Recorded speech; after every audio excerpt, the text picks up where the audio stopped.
রাজেশ যে এরকম একটা ঘটনার সঙ্গে জড়িয়ে থাকতে পারে এটা আমি কোনোদিনও স্বপ্নেও ভাবিনি। টাকায় সব হয় ম্যাডাম। এখন আপনার জীবনের দাম কি আছে বলুন তো? আপনার বয়স হয়েছে, ছেলেমেয়েরা মানুষ হয়ে গেছে, আপনি মরলেন কি বাঁচলেন তাতে কার কি এসে যায়? আমাকে মেরে ফেলেই বা তোমাদের কি লাভ? ঠিকই বলেছ, সত্যিই তো আমার বয়স হয়েছে, জীবনের অর্ধেকটা সময় আমার চলে গেছে। এখন আমি মরি বাঁচি, সত্যি সত্যি তাতে কিছু যায় আসে না। শুধু একটা কথা না জানতে চাই, আমার মতন একটা সাধারণ মানুষকে মেরে তোমাদের কি লাভ? তোমরা কি চাও তার থেকে? কি পাবে তার থেকে? কেন কেন মারতে চাও তোমরা আমাকে? বললাম তো, জানি না আমরা মারতে চাই কিনা। আমাদের ওপরওয়ালা এখনো কিছু বলে দেয়নি, কিন্তু ওপর থেকে অর্ডার এলেই একটা গুলিতেই ঝাঁঝরা হয়ে যাবে তুমি। এমনি এমনি ভালোবেসে তো আমাকে আটকে রাখুনি তোমরা, কিছু তো একটা তোমাদের উদ্দেশ্য আছে। ওসব আমি কিছু জানি না। এরা আমাকে সঙ্গে থাকতে বলেছিল, টাকা দেবে, তাই আছে। টাকা চাইলে কি আমি কখনো তোমাকে টাকা দিইনি? তোমার যদি টাকারই দরকার ছিল তুমি তো আমাকে বলতে পারতে। এখান থেকে ও যে টাকাটা পাবে আপনি ওকে সেই টাকাটা এমনি এমনি দিতেন না ম্যাডাম? আচ্ছা রাজেশ, তোমার একটু বিবেকে লাগছে না? এতগুলো বছর তুমি আমার কাছে কাজ করেছো, কত জায়গায় নিয়ে গেছো আমায়, আবার যত্ন করে তুমি আমাকে বাড়ি পৌঁছে দিয়েছো। কত কত স্মৃতি তোমার সাথে আমার। সেই মানুষটার এত বড় ক্ষতি করতে তোমার এতটুকু খারাপ লাগলো না? তুমি তো সব জানো, আমার সংসার আছে, আমার ছেলে মেয়ে আছে, আমি একটা গৃহস্থ মানুষ। সবকিছু জানার পরেও তুমি। হ্যাঁ দেখুন, এখন এসব ভাব ভক্তি না ভালো লাগছে না। এই খাবার দেওয়া হয়ে গেছে, আমাদের যেতে হবে। খাবারগুলো খেয়ে নেবেন। আমি খাবো কি খাবো না সেই ইনস্ট্রাকশন কি তোমাদের ওই উপরওয়ালা দিয়ে দিয়েছেন? তোমাদের এই উপরওয়ালাটা কে সেটা জানতে পারি কি? না মানে আমাকে বলতেই পারো, আমি তো এখন তোমাদের কাছে বন্দি, আমি তো বাইরে বেরিয়ে কাউকে কিছু বলতেও পারবো না। আর তোমরা তো এমনি এমনি আমাকে ছেড়েও দেবে না। হ্যাঁ, কে তোমাদের উপরওয়ালা যে আমার মতন একটা সাধারণ মানুষকে এইভাবে কিডন্যাপ করে আটকে রেখে দিয়েছে? সে কি কি কি চায় আমার থেকে? কে তোমাদের উপরওয়ালা? তোমরা কিচ্ছু জানো না? দেখুন, আমরা আদার ব্যাপারী, এত খবর জানবো কি করে? তবে হ্যাঁ, আপনার এত টাকা, এত বড় কোম্পানি, আপনার হয়তো এর প্রতি কারোর নজর ছিল। না না না, এটা একদম ঠিক না। আমার হয়তো এত বড় কোম্পানি, কিন্তু আমি তো কোম্পানি সব নই। মানে আমাকে মেরে ফেলে যে আমার কোম্পানি কারোর হাতে চলে যাবে এটা কিন্তু নয়। যে এতটা মাথা খাটিয়েছে সে নিশ্চয়ই এটা জানে। ম্যাডাম, আমি তো বললাম আমরা আদার ব্যাপারী, আমরা কি জাহাজের খবর বলতে পারবো? তবে হ্যাঁ, আমাদের যা করতে বলা হয়েছিল আমরা তাই করেছি।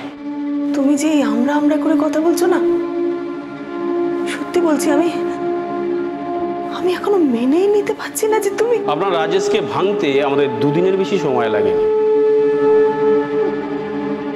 তাহলে বুঝতেই পারছেন এই 5 বছরে যা করেছেন সব বিফলে গেছে। দেখুন ম্যাডাম, কাজটা যদি আমি না করতাম তাহলে অন্য কেউ করতো। সেই জায়গায় আমি কাজটা করে যদি কিছু টাকা পয়সা ইনকাম করি, তাতে আপনার অসুবিধাটা কোথায়? আমার কাজ হচ্ছে আপনাকে তুলে এনে এখানে রাখা। বাকিটা তো উপরওয়ালারা ঠিক করবে। কে কে সেই ওপরওয়ালা? ঈশ্বরের মতন শক্তি যার, যার প্রাণে এতটুকুনি ভয় নেই। তোমরা এই যে আমাকে এভাবে বন্দি করে রেখেছো না, তার মানে যে আমার বাড়ির লোকজন চুপ করে বসে আছে তা কিন্তু নয়। আপনার হদিস কেউ পাবে না ম্যাম। যখনই দেখবো কোনো বেগড়াবাড়ি হচ্ছে বা আপনার বাড়ির লোক বাড়াবাড়ি শুরু করেছে না, 1 সেকেন্ডে আপনাকে নিকাশ করে দেওয়া হবে। অবশ্য সেরকম অর্ডার এখনো আসেনি, শুনেছি এরকমটাই হবে। শুধু শুধু একটা মানুষকে মেরে ফেলবে, কি লাভ হবে তোমাদের? লাভ লোকসানের প্রশ্ন তো আমাদের নয় ম্যাডাম, লাভ লোকসান তো তারা ঠিক করবে যারা আপনাকে তুলে আনার সিদ্ধান্ত নিয়েছে। আমি তো সেটাই জানতে চাইছি, তারা তারা কারা? গোপন খবর ফাঁস করতে বলছেন ম্যাডাম? যার নুন খেয়েছি তার ক্ষতি কি করে করতে পারি বলুন? লজ্জা করেন না তোমার এই কথা বলছো? এত বছর ধরে তো আমার নুন খেয়েছো, আর আজ আমার এত বড় সর্বনাশ করছো। তোমরা সব পারো, সব পারো। বেশি কথা বলবেন না ম্যাডাম, বেশি কথা একদম বলবেন না। বেশি কথা বলা ভালো নয়। আস্তে কথা বলুন, জোরে কথা বলবেন না। আচ্ছা, এই এই এই জায়গাটা কোথায়? এই ভারতবর্ষেরই কোনো একটা জায়গায়। আমার সঙ্গে ইয়ার্কি মারছো তুমি? ভারতবর্ষের কোনো একটা জায়গা, সেটা আমি জানি না? আমি এই জায়গাটার নাম জিজ্ঞেস করছি। বলা বারণ আছে ম্যাডাম, একদম বলা বারণ আছে। কি করব বলুন, উপায় থাকলেও বলতে পারছি না। আর এই যে আপনার ঘরটা দেখছেন, এটা একটা ভেড়ির মাঝখানে, বাইরে থেকে বন্ধ করা থাকে। যখন আমরা আসি লোকে ভাবে মাছ পাহারা দিতে এসেছি, তাই আমাদের কেউ আর সন্দেহ করে না।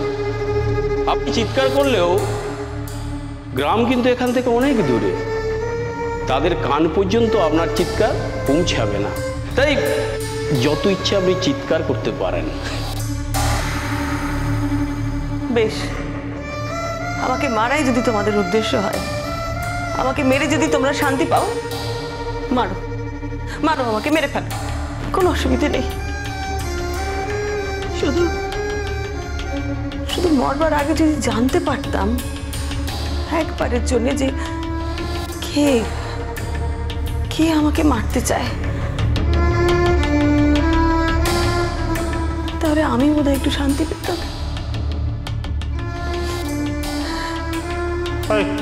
চল। হ্যাঁ,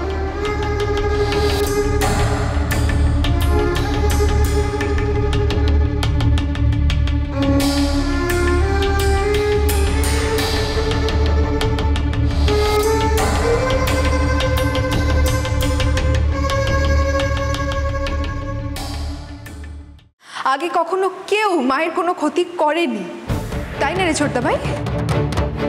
আর তাই এখন আর কেউ মায়ের কোনো ক্ষতি করতে পারে না, তাই না? হ্যাঁ, করতে পারে দিঠি। আরো অনেক মানুষ আছে যারা মায়ের ক্ষতি করতে পারে। আমি জানি তারা ভবিষ্যতেও মায়ের ক্ষতি করতে পারে, কিন্তু কি বলতো, মায়ের ক্ষতি করার জন্য যে ক্ষমতাটার দরকার এই মুহূর্তে সেই ক্ষমতাটা তাদের হাতে নেই। সেই ক্ষমতাটা একজনের হাতেই আছে, তোর রাজকুমার ছোটু। আমি এখনো ভরসা রাখছি যে ঐতিহ্য এরম একটা অপরাধ কিছুতেই করতে পারে না। তবু যদি করে, বাবা আমি তোমাকে কথা দিচ্ছি, ঐতিহ্যের যাতে ফাঁসি হয় তার জন্য যা যা করার দরকার আমি করব।